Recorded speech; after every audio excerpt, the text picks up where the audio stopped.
भजन संहिता 146। उद्धारकर्ता परमेश्वर की स्तुति।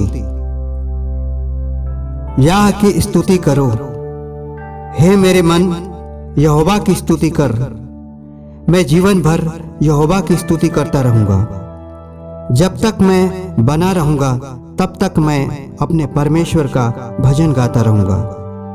तुम प्रधानों पर भरोसा न रखना, न किसी आदमी पर, क्योंकि उसमें उद्धार करने की भी शक्ति नहीं।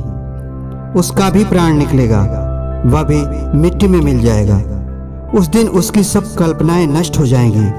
क्या ही धन्य वह है जिसका सहायक याकूब का परमेश्वर है और जिसका भरोसा अपने परमेश्वर यहोवा पर है। वह आकाश और पृथ्वी और समुद्र और उनमें जो कुछ है सबका करता है, और वह अपना वचन सदा के लिए पूरा करता रहेगा। वह पिसे हुओं को न्याय चुकाता है और भूखों को रोटी देता है। यहोवा बंदियों को छुड़ाता है। यहोवा अंधों को आंखें देता है।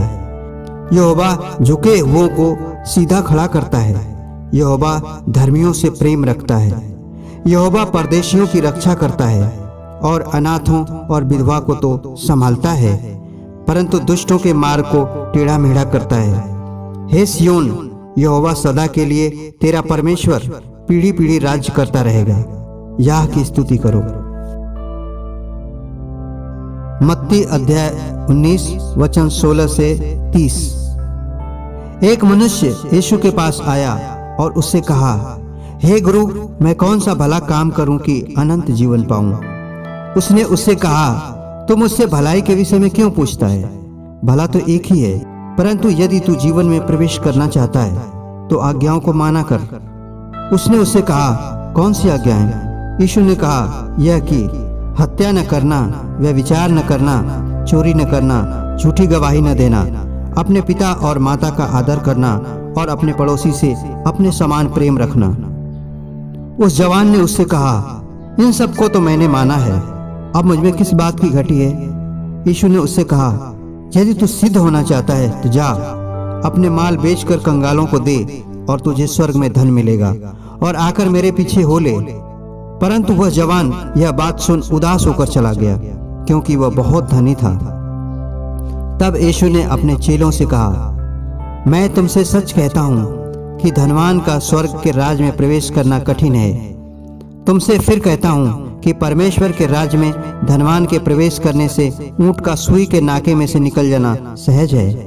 यह सुनकर चेलों ने बहुत चकित होकर कहा, फिर किसका उद्धार हो सकता है?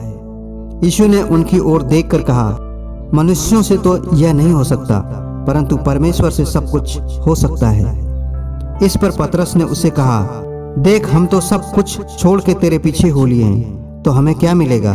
यीशु ने उनसे कहा, मैं तुमसे सच कहता हूँ कि नई सृष्टि में जब मनुष्य का पुत्र अपनी महिमा के सिंहासन पर बैठेगा, तो तुम भी जो मेरे पीछे हो लिए हो 12 सिंहासनों पर बैठकर इस्राएल के 12 गोत्रों का न्याय करोगे। और जिस किसी ने घरों या भाइयों या बहनों या पिता या माता या बाल बच्चों या खेतों को मेरे नाम के लिए छोड़ दिया है, उसको 100 गुना मिलेगा और वह अनंत जीवन का अधिकारी होगा।